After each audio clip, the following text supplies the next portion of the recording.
This is NDTV.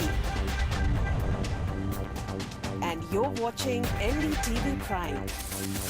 In association with Micromax. Nothing like anything.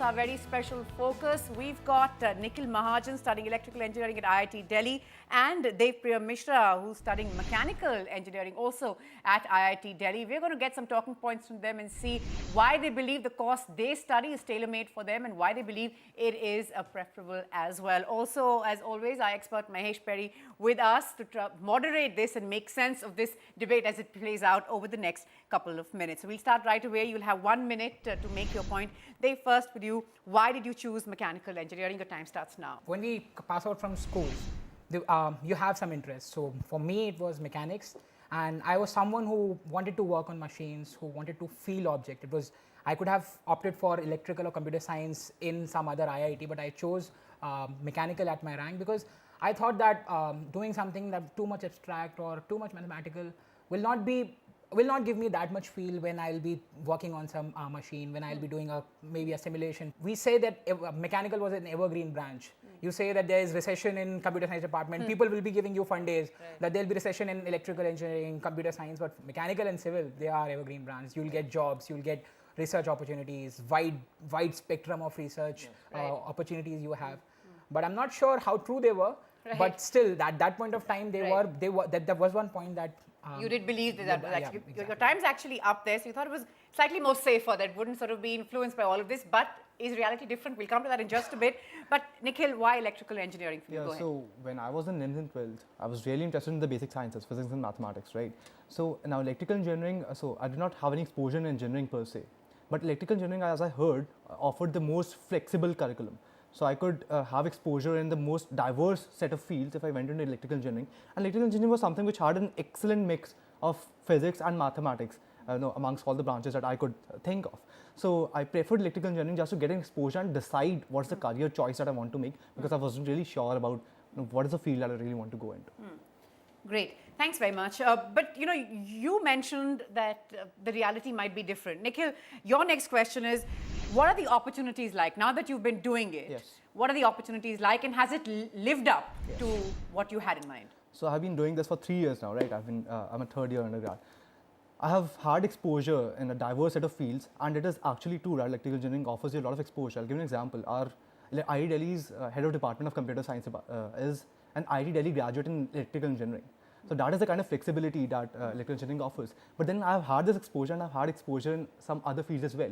For example, I would want to go into academics, into policy research preferably, or something like that.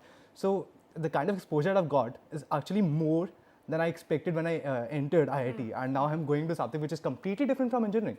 So that way, yes, I would say it has lived up to what I expected IIT to be. Right, that's of course quite fortunate. It's always good to hear someone say that the opportunities are far more than I thought.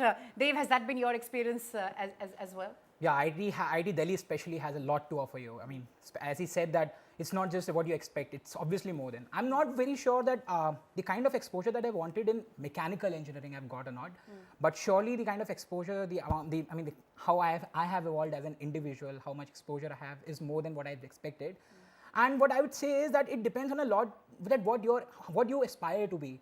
And when you are in IIT, you just want to be an engineer. But once you are here, you see so many people doing a lot of things. Like one of our dean, Professor Ambud Sagar, he has done his research MS in mechanical. Then he went to policy research from MIT, and now he's back in IIT, dealing with us, teaching us humanities courses. So if that is something that that attracts you more, then obviously you'll not be just concerned about how much exposure you have in mechanical engineering department. But yes, as I want to be an entrepreneur after say 2, 3, 4 years, then for me what I am looking forward from IIT is that how much network I can build, how well I can develop my skills, communication, how well I can adapt to situation, Right. how can Your I time's even, up, by the way. Yeah. Okay. Mahesh, make sense of all that you've heard. It's not really one versus the other here, but just the different kind of opportunities that are available. Which is right. I think the two of them have confined themselves to IIT Delhi. So in a certain sense, I think they were a bit defensive in talking about the course, if I were to say, because very clearly when I heard the two of them, I think that Nikhil is more satisfied than him, and he's not coming out. But I think there is some sense that mechanical engineering that he preferred, he talked about his passion for Doing things instruments using and hands the and stuff, stuff. yes. It's not really relating, resulting in what he ultimately wants to do, because he's now talking about communication skills, presentation, and network, Right. which is not what mechanical engineering is Actually all about. is all about, right. It's something more than that, Right. and this anyway you're going to get if you are into a good peer learning group. So he can choose anything and he'll still have that network. So mechanical engineering is not adding to the whole thing. Right. So What more would you have liked to see? What are the couple of things, maybe the top 3 things that you believe are needed or could be added or could change the view that Mahesh seems to have of you? So first of all, I'd like to respond to you. It's not just about that when I'm saying that I want to be an entrepreneur, I won't be using mechanical. Believe me, when I'm thinking of a business idea, when I'm thinking of what I'll be doing it's completely related to mechanical engineering. I want to do something in green energy. I've done courses, and there at that point of time, just go through the Silicon Valley. What do these people do there? People who pass out from schools, they just talk to people, they start something, and then you say that, see, the computer science engineering, the Silicon Valley is prospering. But when we do that, you feel that maybe we're not able to relate that much to mechanical engineering, or maybe we are not able to relate to what we are studying. I'm going to get Mahesh to respond to that. Is that fair, Mahesh? We sort of look at them in Silicon Valley and sort of say, wow, what a great job, but somehow we don't seem to put the same sort of the trust or confidence in our guys, or sort of, is that fair? I think it's a larger scale out here that we're dealing with, Natasha. Okay. IIT Delhi is a preferred Right. institution. So I think if you come to IIT Delhi, you need to dream, you need to really, really dream high. And big, it's very yes. important, because I'd be very upset if the IIT Delhi students stop dreaming about what they must do next. Right. But having said that, I would still want, in a certain sense, a greater emphasis on not communication skills. You're going to get that.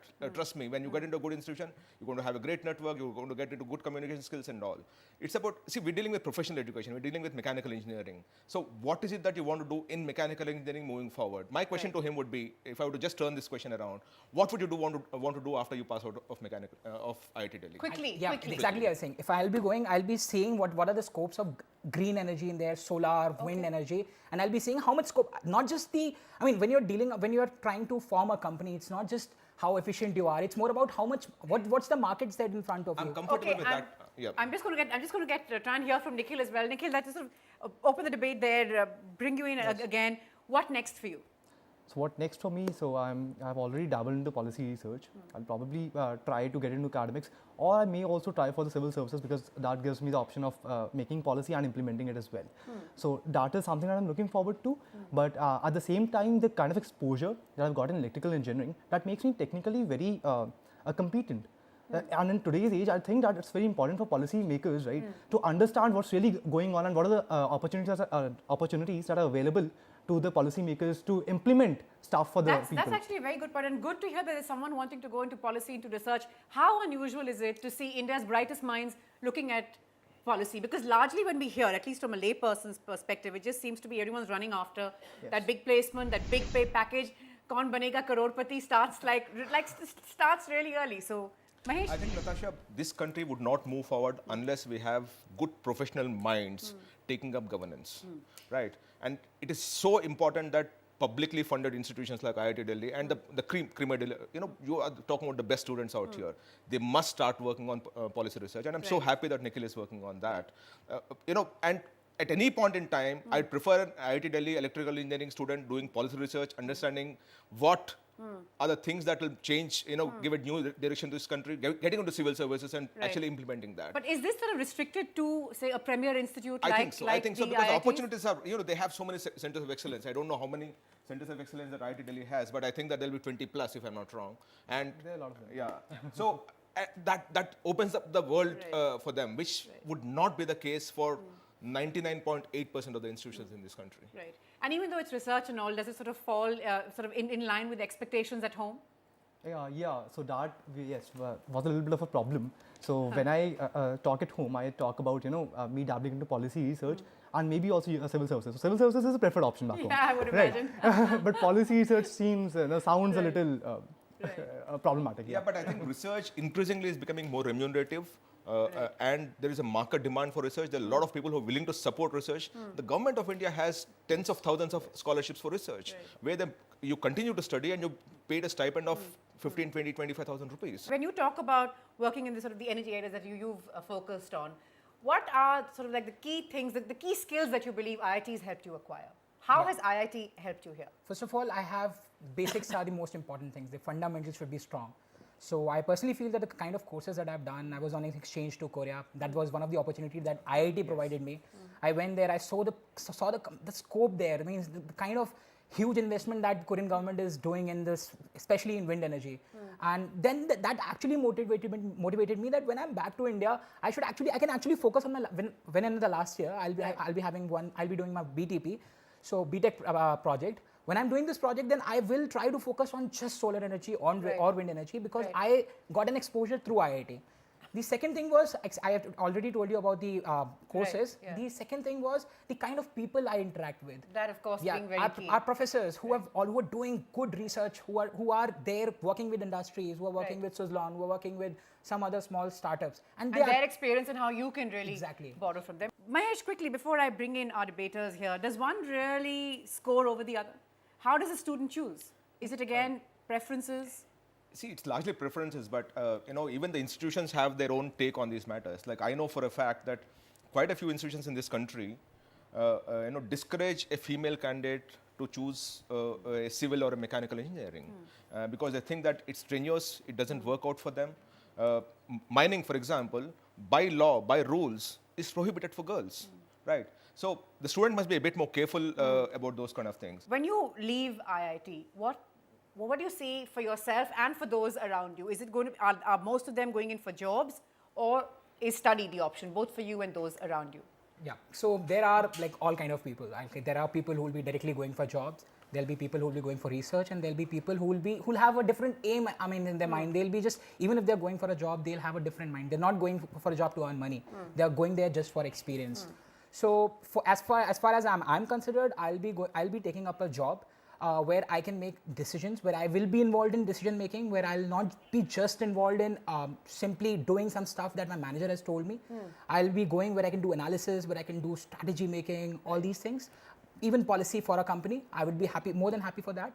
But then what most of the IITians do is that their focus is on placements. Nikhil, would you agree with that the focus still is on getting that job? Whether I take it or not is different, but I just need to brandish it about that I got a great deal, but I chose to let it go. Yes, it is DART, obviously DART, because you care for the brand. IITs have a brand, that's why people want to enter it. But apart from that, people are also looking for the pay package. I mean, the mindset that we have in society, the reason we were so pushed towards IITs by our parents was because of the brand, the packages that were publicized in the media, right? So I'll give an example. So a couple of years back, Samsung came and it took all the people of electrical engineering department who had a grade point above 8. So now we are effectively reducing students to their grade point.